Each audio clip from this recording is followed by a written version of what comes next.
Any medical চ্যানেলের পক্ষ থেকে ভিডিওটি স্টার্ট করার জন্য আপনাকে জানাই অসংখ্য ধন্যবাদ। আপনি যদি ভিডিওটি প্রথমবার ওয়াচ করছেন অতি অবশ্যই চ্যানেলটিকে সাবস্ক্রাইব করে দেন, পাশে থাকা বেল বাটনটি প্রেস করতে ভুলবেন না, অল নোটিফিকেশন অপশনে অবশ্যই ক্লিক করে দেন।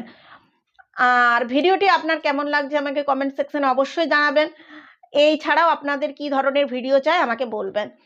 আমার কাছে বহু ফোন এসেছে যে এই বমি ভাব নিয়ে, তাই আজকের আমার বিষয়টি কিন্তু এই বমি ভাব কেন হয় আজকের আমার আলোচনার মধ্যে থাকবে। বমি ভাবের কারণ, বমি কেন হয়, আর এর থেকে পরিত্রাণের উপায় কি, এটা কোনো গুরুতর রোগকে ইঙ্গিত করছে না তো? রিকোয়েস্ট করছি যদি আপনাদের পক্ষে সম্ভব হয় ভিডিওটি অবশ্যই শেয়ার করুন। আবার পর বমি ভাব এই সমস্যাটি অনেকের হয়ে থাকে, খাবার খাওয়ার পরেই বমি আসে। তো এটা কি জন্য হয়?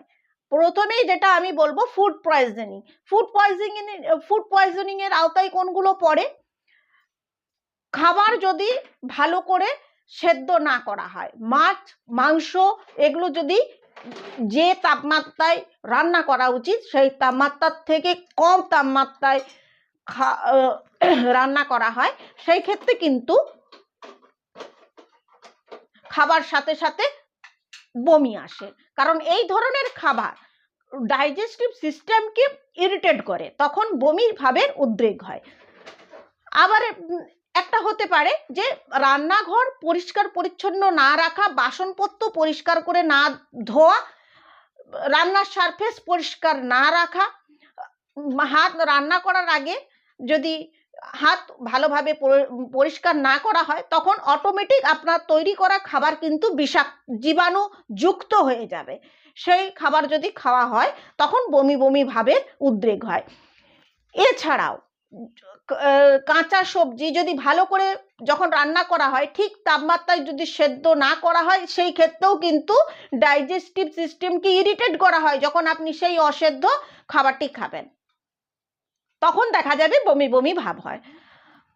অনেকক্ষণ ধরে খাবার যদি ঢাকা না দিয়ে রাখা হয় সে তো জীবাণুযুক্ত খাবারই হবে, আর সেটা খেলেই তো আপনার সমস্যা হবে, বমি ভাব আসবে। বমি ভাব ডায়রিয়া সাধারণত খাবার খাওয়ার 30 মিনিট পর থেকে এই সমস্যাটা শুরু হতে। খাদ্যে অ্যালার্জি বিশেষ কিছু, মানে এটা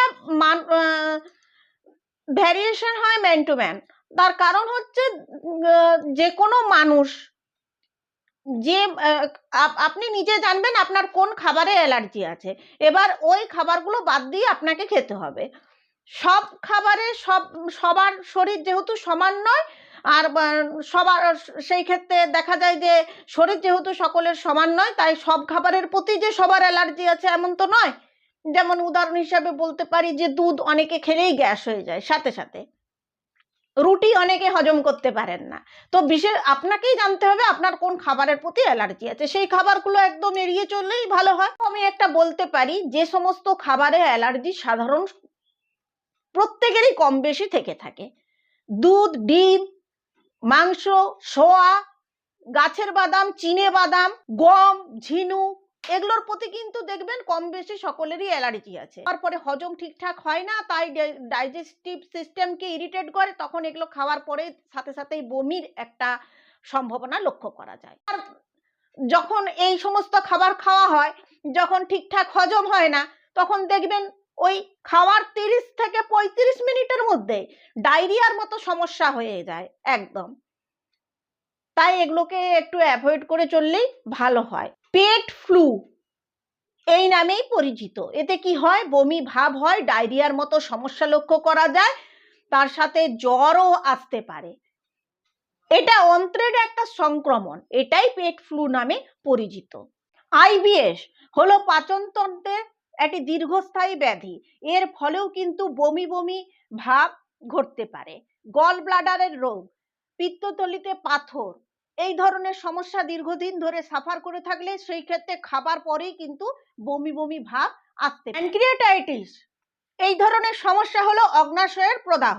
যারা অগ্নাশয়ের প্রদাহে দীর্ঘদিন সাফার করছেন, ধরুন যারা অ্যালকোহল প্রচুর পরিমাণে সেবন করছেন বা দীর্ঘদিন যাবত সেবন করছেন, তাদের এই ধরনের সমস্যা হয়।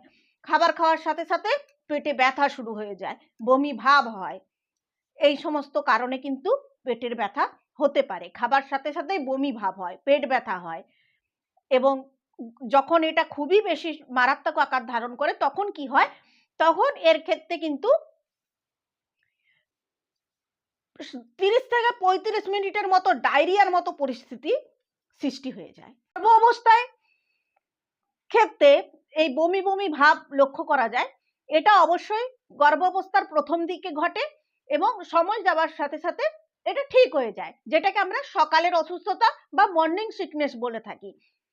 সকালের অসুস্থতা বলতে এখানে যে সকালে বমি ভাব আসবে এমনটা নয়, দিনের যে কোনো সময় কিন্তু বমি হতে পারে। যারা ডায়াবেটিসের রোগী, তাদের রক্তে যদি শর্করা খুব বেশি হয়ে যায় বা খুব কম হয়ে যায়, সেই ক্ষেত্রে কিন্তু তারা এমনিতেই কোনো কারণ ছাড়াই কিন্তু বমি করে।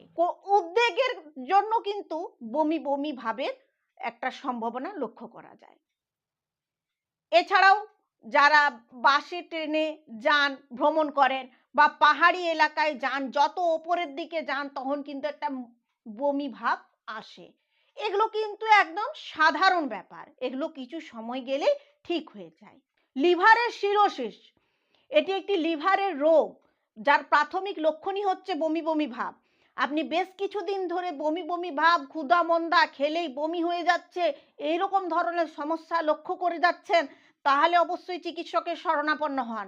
বা অন্য ব্যক্তি যারা বহুদিন ধরে অ্যালকোহল সেবন করে চলেছেন, তাদের ক্ষেত্রে কিন্তু লিভারের সিরোসিস হওয়ার সম্ভাবনা থাকে।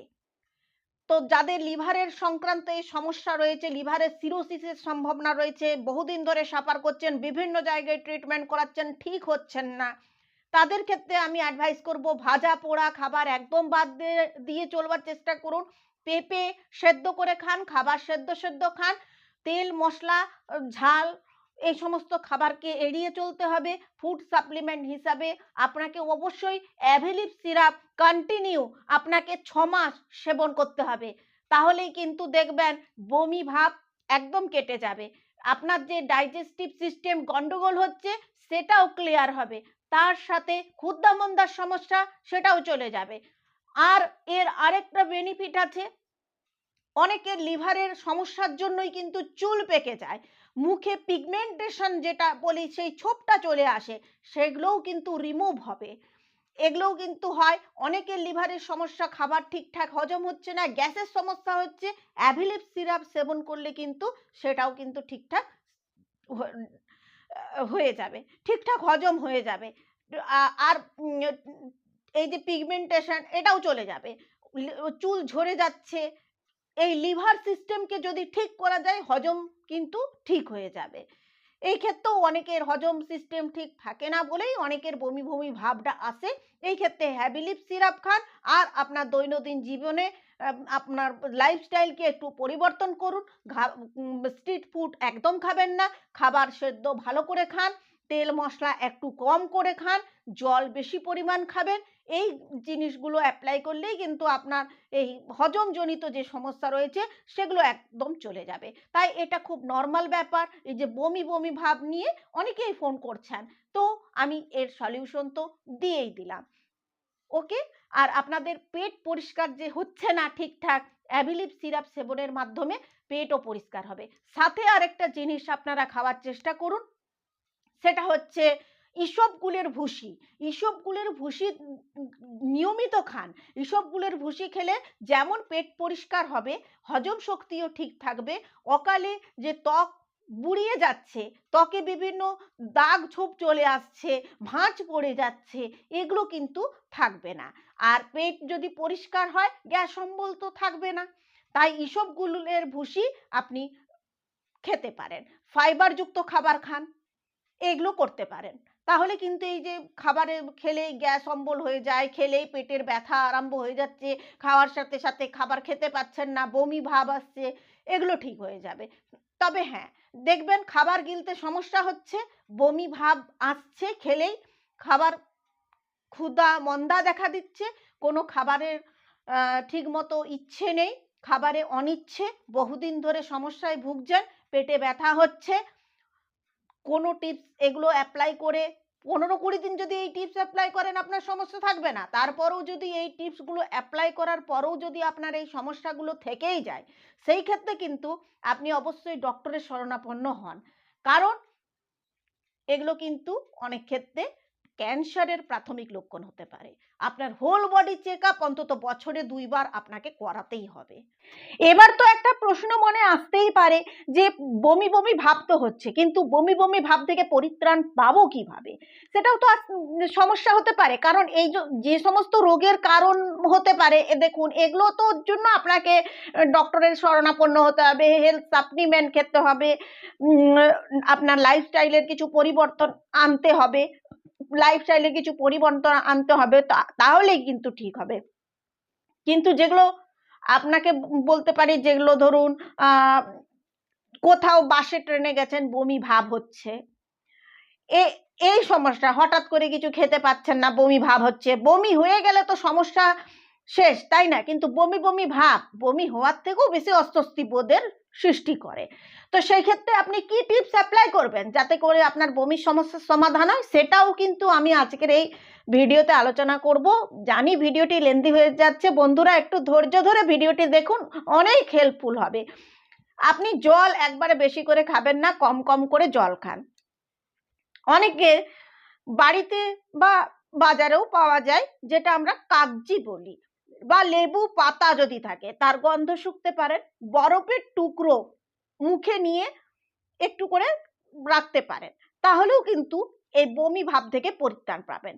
খাবার এই সময় খুব হালকা খাবার খাবেন, তরল জাতীয় খাবার অল্প অল্প করে খেতে থাকবেন, একদম তেল মশলা খাবার খাবেন না। ডিহাইড্রেশন প্রচন্ড, পেটে ব্যথা একদমই কমছে না, পেট ক্রমশ ফুলে যাচ্ছে, বমিও হচ্ছে, বমিটা 24 ঘন্টার বেশি স্থায়ী হয়ে গেছে, এই ক্ষেত্রে আপনি অবশ্যই কোনো নিকটবর্তী হসপিটালে গিয়ে যোগাযোগ করুন, এটা কিন্তু খুবই দরকার।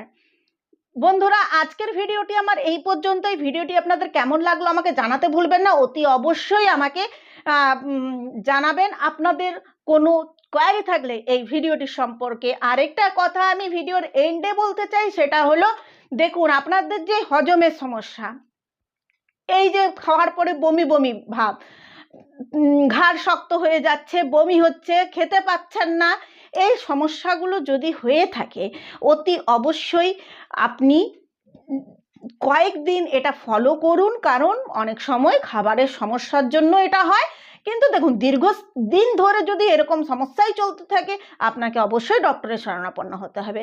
ঠিক করে ঠিক সময়ে ডক্টর দেখান, আপনি ভালো থাকবেন। আপনাদের সকলের শারীরিক সুস্থতার কামনা করে আমি ভিডিওটি এখানেই শেষ করছি।